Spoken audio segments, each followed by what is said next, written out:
বাঙালি মানে ভোজন বিলাসী। কিভাবে রান্না করলে খাওয়ার টেস্ট আরো ভালো হয়, আমরা সেটাই খুঁজি।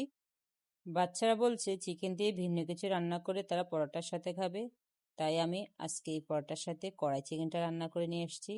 আসসালামু আলাইকুম everyone, welcome to cooking network. আমি এখানে সরিষার তেল দিচ্ছি, আর এই চিকেনগুলা আমি সরিষার তেলে একটু ভেজে নেব।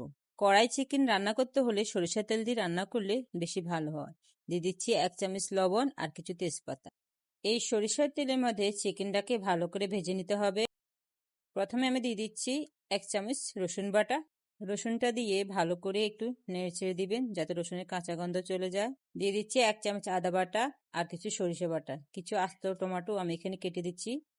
চিকেনের সাথে টমেটোকে ভালো করে মেশাতে হবে যাতে টমেটো একদম পুড়ে গলে যায়। এখানে আমি ফুটন্ত গরম পানি দিয়ে দিচ্ছি।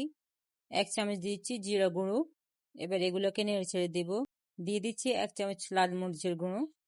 কড়াই চিকেন রান্না করতে হলে এভাবেই করবেন। এবার কিছু পেঁয়াজ আমি মোটা করে কেটে নিয়েছি, সেগুলো দিয়ে দিচ্ছি। এখানে আমি ইউজ করছি কিছু গোটা রসুন। এবার রসুনটা মাংসের সাথে একটু মিশিয়ে দেব, তারপর দিয়ে দিচ্ছি আমি কিছু আদা কুচি। এই কড়াই চিকেন রান্না করতে হলে আপনাকে গোটা রসুন আর আদা অবশ্যই দিতে হবে। দিয়ে দিচ্ছি কিছু গরম মশলা।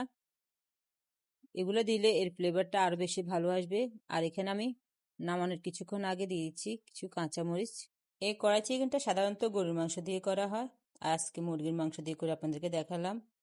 আর আমার এই রান্নাটা যদি সবার কাছে ভালো লাগে অবশ্যই আমার পাশে থাকবেন। আল্লাহ হাফেজ।